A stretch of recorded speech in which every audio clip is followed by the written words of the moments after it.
Hello, my friends. Welcome back to Breakfast with Sergio. Super happy to be here.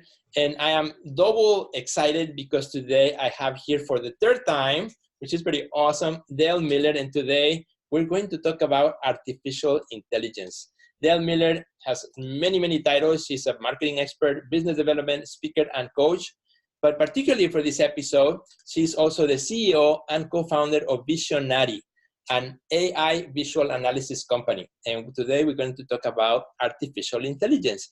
Now, something that we think about artificial intelligence, we think about the future, but AI is here right now and is here today. And before anything, I want to say, welcome, Dale. How are you today? I'm great, Sergio. Thank you for having me on for the third time. Happy to be here. I know. I think you're breaking the record of guests. That's awesome. That's awesome. Well, in our previous episodes, we talked about networking, which are really good episodes. Make sure you check those out if you haven't seen them. But on this one, we're changing gears. We're changing roles, as your expertise on artificial intelligence. And you have co-founded a company that's called Visionary. Tell us a little bit about what is Visionary and why did you create that company? Sure. Visionary, as Sergio, as you mentioned, is an AI company that analyzes images. So photography, and we also do video analysis as well. The software can do a lot of different things, from analyzing how many people are within a photo, what are the objects. It can detect brands. So if you're wearing Nike, for example, it can see that. It can tell age range of people, gender, location. And this kind of technology is used for a lot of different purposes. In marketing, it's also used to auto tag images. So if an e-commerce company, for example, or any company that has a lot of digital assets is looking for a way to easily categorize and sort the images, the software can do that as well, whereas now a lot of that is still being done manually. So that's basically what the software does, and there's a lot of various applications for it. Wow, that's nice. How did you get involved with, going from marketing to artificial intelligence? Okay, well, it's a long story, but I'll try to make it really brief. So in my work representing artists, I was always trying to do things to help artists. Yeah. And I had formally started an artist community. And through doing that, I got interested in AI, and I thought about, well, how could AI help artists? And I got really intrigued with it and then built this company. Although the company right now, we don't really work with artists directly. It's kind of an indirect influence for artists, but I think it's something important for artists to know about, just what is happening in the world of AI that can help them with their work now and going forward. Right. So I'm going to go back to that question that you asked, which is, how does AI, can help artists or will help also in the future as more AI is developed? Well, in terms of developing new ways to be creative, there's a lot of work being done in this area where artists can actually work with a computer program that's based on artificial intelligence and co-create. There's a lot of things being done, not only with music, but art and film. I liken it almost to the way DJs work, where they're sampling music from a lot of sources, but then they put it together and they make a completely new product out of it.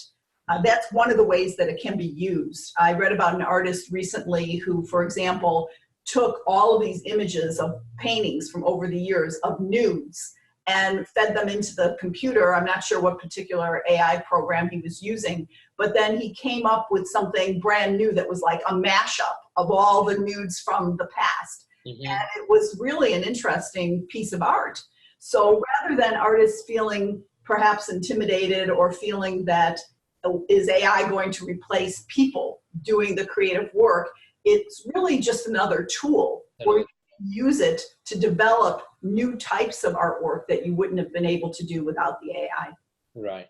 And even before the call, you and I were talking a little bit about how sometimes we think about artificial intelligence as something like it's in the future, the movies we watch, futuristic, but it's actually already here and it's being used in many ways, in many forms that sometimes we don't even think about. We're talking about, like, for example, Photoshop, right? Some of the Photoshop tools, like the spot healing brush, where you can click on somebody's pimple and it will look at all the pixels around it and fill that up. And, that's a form of intelligence, right?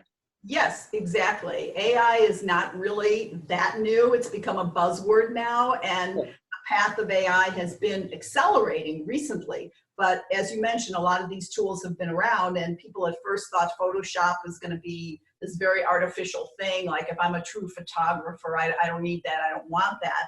But now everybody uses Photoshop, and it's just become accepted. So yes, it's been around for quite a while. And obviously on social media, we all know that when you search for something, then certain ads magically pop up. Well, that's because they're able to read using AI what you've been looking at, what you've been clicking on. So all of these things have been around for a while, but it's, becoming more and more common to talk about AI. And as you are in that world of artificial intelligence, and you're versed on it, and you have your own company, and as you see other products and other services developed with AI, what are some of the things that you're excited about, that will be coming up maybe or become more common in the future? Oh, there's so many avenues to this. Just like what's happened with online, where people can now promote their own work. AI, I think, is going to help people in the art world as well. Just be able to get out there in front of an audience more so than they were in the past. Develop new types of work. I think there's a lot of things that are going to revolutionize the whole art industry in terms of galleries and auctions and everything else. And then AI just, in our general culture is going to do so much for people outside of the art world. They're looking at ways that it can be used in healthcare, for example, to help people and help doctors to overcome illnesses. So it's really something that hopefully it's used correctly, and it's really going to benefit society overall. There can always be a negative and a downside to everything, right? But in technology, but we have to keep moving forward and try to make these things useful in a positive way. But I just think there's so much opportunity there, and people shouldn't be afraid of it. They should try to learn about it. Yeah, so maybe just talk a little bit about that, because sometimes there's resistance, and I don't know if you experience that as you are building your company, and perhaps maybe sometimes approaching or getting approached by people who are afraid of it, or what they have heard of AI, or the robots taking over the world and that kinds of things. What kind of advice can we give in this show to to people who might be a little bit on the fence about these new technologies coming around? Right. Well, here's the way that I look at it. I think you have to focus on what people do versus what the machines will do. And there's always going to be a need for what people do. And that includes creativity, which is why we're here today, where your audience are artists and designers and musicians, etc. Even though there are some AI programs that can supposedly create art, it's not the same thing as what people do. And I think the focus should be on the combination and the collaboration between people and the AI, not thinking of AI as replacing people. Because, and in fact, I think this is really a great thing in a way, because you need to focus more on what are the truly human skills. So your creativity, your communication, back to our previous episodes regarding networking, your relationships with people, all of these uniquely human things are going to become even more important as we go forward, because some of the things that people do for work right now will be taken over by the AI. So we have to focus on what we really bring to the table as humans that the machines can't do, and then use the machines as a tool to make us even better. Right. Well, that is great advice. I think I love that approach of focusing on what we can do versus, what the machines can do, but what we, can do that is so unique to us as human beings, which is great. And the ability to connect with one another in a kind of human form, I think, is something that can be replaced. So, exactly. Okay, awesome. Well, then, thank you so much for bringing us some insight in this. We look forward to see how your company develops, how AI continues to change the world and also affect our lives here as artists. And we want to say thank you so much again for being here for the third time on Breakfast with Sergio. We're very thankful. Where can our friends find you or find more about your company? Sure, they can reach me through my website, which is visionati.com, VISIONATI, and send me an email, dale@visionati.com.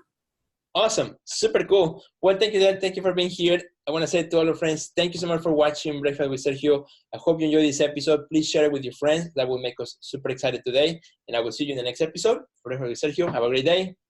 Goodbye.